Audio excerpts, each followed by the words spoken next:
ஆசைப்பட்டு இன்னைக்கு சாயந்தரம் அதாவது மாலை 6 மணி வரைக்கும் கதை கதை கதை. பொதுவாக வந்து பெரியவங்க குழந்தைகளுக்கு கதை சொல்லுவாங்க. ஆனால் இன்னைக்கு குழந்தைகள் கதை சொல்றதை கேட்கும் பொழுது ஒவ்வொரு குழந்தைகளும் ஒவ்வொரு விதமா ஆட்களே அற்புதமா இருக்கு. இன்னைக்கு உங்களை தேடி நேரலை எங்கிருந்து அப்படின்னா உலக தாய்மொழி தினத்தை சேவைக்கும் வகையில மதுரை கலைஞர் நூற்றாண்டு நூலகம் கலை பண்பாட்டு அரங்கத்தில் கலை மாறத்தான். பொதுவாக ஓட்டப்பந்தயம் தான் மாறத்தான். ஆக இன்னைக்கு கலை மாறத்தான் அப்படிப்பட்ட கலைகள் சொல்லியிருக்காங்க. இது என்ன நிகழ்வு,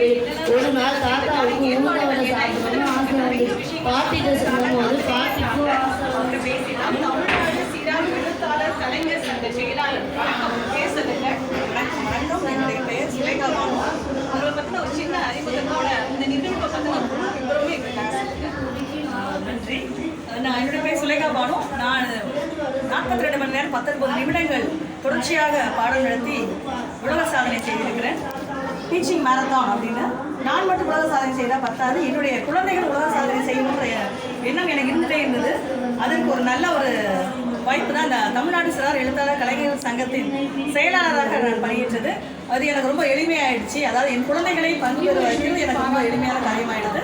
இது எனக்கு ஒரு சிறப்பான ஒரு இடம். இந்த நிகழ்ச்சியை பற்றி சொல்லணும் அப்படின்னா, உலக தாய்மொழி தினம் February 21 நம்ம எல்லாம் சிறப்பாக கொண்டாடிட்டு இருக்கோம். அந்த நாளை சிறப்பிக்கணும் அப்படின்றதுக்காக தான் அந்த நாளை நாங்கள் தேர்ந்தெடுத்தோம். தமிழ்நாடு சிறார் எழுத்தாளர்கள் கலைஞர் சங்கம் மதுரை மாநகர் அது அந்த கிளையின் சார்பாக இந்த தொடர் கதை அப்படின்னு கதை மேரத்தான் அப்படின்ற ஒரு கான்செப்ட் கொண்டு வந்தோம்.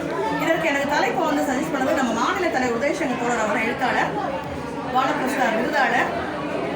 நாம் சொன்ன அந்த கதையை வந்து கான்செப்டை மாற்றி 100 குழந்தைகள் 100 கதைகள் அப்படின்னு வச்சுக்கலாம், அது ரொம்ப சிறப்பாக இருக்குமா அப்படின்னு ஒரு வார்த்தை சொன்னாங்க. அது எனக்கு ரொம்ப பிடிச்சமாக இருந்தது. அந்த அடிப்படையில் தான் நாம் இன்றைக்கு 100 குழந்தைகள் 100 கதைகள் அப்படின்னு கதை மாறத்தான் அப்படின்ற ஒரு கான்செப்ட் நடத்தி காலை 9 மணியிலிருந்து தொடர்ச்சியாக நிகழ்ச்சி நடந்துகிட்டே இருக்குது. இந்த துவக்க விழாவில் வந்து எழுத்தாளர் உதயசங்கர் தோழர் வந்திருக்கிறாங்க. அது மதுரை மாவட்ட கல்வி அலுவலர் திருமங்கலம் அவர்கள் வந்திருந்தாங்க. எங்களுக்கு சிறப்பாக இருந்தது. வரதன் ஐயா வந்திருந்தாங்க. இன்னும் கூட நிறைய கிராமத்துலேருந்து, திருமங்கலம் ஒன்றிய கிராமத்துலேருந்து, மைக்குடி கிராமத்துலேருந்து மாணவிகள் கலந்துருக்கிறாங்க.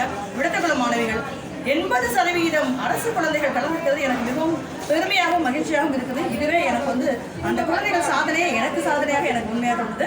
அந்த அளவுக்கு ரொம்ப மகிழ்ச்சியாக இருக்குது. இந்த குழந்தைகளெல்லாம் கலைஞர் நூற்றாண்டு நூலகத்தை வந்து பார்க்க வைப்பது வந்து அதுவும் எனக்கு ஒரு சந்தோஷம், மகிழ்ச்சி. இந்த நூலகத்தில் இந்த நிகழ்ச்சி நடக்கணும் அப்படின்னு என்னோட ரொம்ப விருப்பமாக இருந்தது. அதன்படி கலைஞர் நூற்றாண்டு நூலகத்தில் இந்த உலக சாதனையானது தொடர்ந்து நடந்துக்கிட்டே இருக்குது. இது முடிகிறதுக்கு இன்னும் 5-6 மணி நேரம் ஆகலாம். தொடர்ச்சியாக குழந்தைகள் கதை சொல்லிக்கிட்டே இருக்கிறாங்க. எங்கள் பிள்ளைங்க தயங்காமல் 100 கதைகள் 100 குழந்தைகள். இப்போ வந்து இந்த முயற்சி மேற்கொள்ளுங்க. இது வந்து எத்தனை நாள் வந்து இதுக்கான பிளான் போட்டீங்க, எப்படிலாம் வந்து திட்டமிட்டு அதை வந்து இன்னைக்கு வெற்றிகரமாக நடத்திட்டு இருக்கீங்க இல்லையா? இந்த திட்டம் ஆரம்பிக்கப்பட்டது எப்படி, இது முதல் முறையாக நடக்குதா, இதுக்கு முன்னாடி நடந்திருக்கா, அதை பற்றி சொல்லுங்க. இந்த குழந்தைகளுக்கான உலக சாதனைன்றது வந்து திட்டம் மனதில் தோன்றியது வந்து நான் உலக சாதனை முடித்தவனே தோன்றியது. அதுக்கப்புறம் இந்த கொரோனாலாம் வந்ததுனால குழந்தைகளுக்கான உலக சாதனை செய்வதில் கொஞ்சம் தொய்வு ஏற்பட்டுருச்சு. அதுக்கப்புறமாக இந்த கான்செப்ட் என்ன சொல்லுறது, 1 மாதத்துக்கு முன்னாடி, அதாவது ஜனவரி மாதம் என்னுடைய திட்டத்தை நான் தோழர் அவர்கிட்ட சொன்னேன்.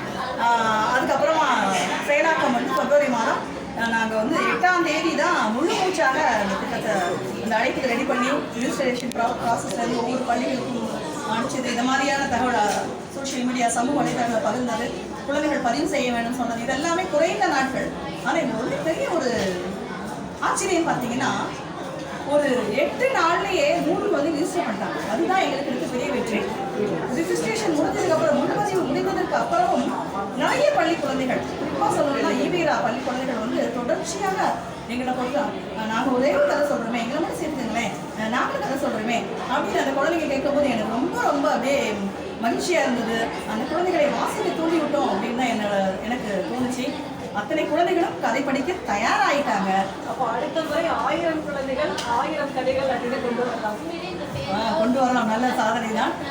1000 குழந்தைகள் 1000 கதைகள், இறைவன் நாடினால் எல்லாம் சாத்தியமாகும். இந்த சிறார் எழுத்தாளர் சங்கம் அப்படின்னு சொல்லுங்க, இது என்னென்ன மாதிரியான முயற்சிகள் பண்ணிட்டு இருக்கீங்க, இதில் என்னென்ன மாதிரியான சிறப்புகள் இதை பற்றி கூடுதல் தகவல் வந்து நம்மளே இப்போ வந்து சிறார் எழுத்தாளர் மாநில தலைவர் வந்து உதயசங்கர் தோழர் இருக்கிறாங்க. அதை பற்றி அவரோட பேசினா இன்னும் சிறப்பாக இருக்கும் என்னுடைய கருத்து. தோழர் அவர்கிட்ட வணக்கம் ஐயா. வணக்கம். நான் உதயசங்கர், தமிழ்நாடு சிறார் எழுத்தாளர் கலைஞர்கள் சங்கத்தினுடைய மாநில தலைவராக இருக்கிறேன். தமிழ்நாடு சிறார் எழுத்தாளர் கலைஞர்கள் சங்கம் 2021ஆம் ஆண்டு தொடங்கப்பட்ட ஒரு அமைப்பு. முழுக்க முழுக்க குழந்தைகளினுடைய ஆளுமை வளர்ச்சி, ஒருங்கிணைந்த ஆளுமை வளர்ச்சிக்காக அதை நோக்கமாக கொண்டு தொடங்கப்பட்ட ஒரு அமைப்பு. இங்கு தமிழகம் முழுவதும் 35 கிளைகள் கொண்ட ஒரு அமைப்பாக நாங்கள்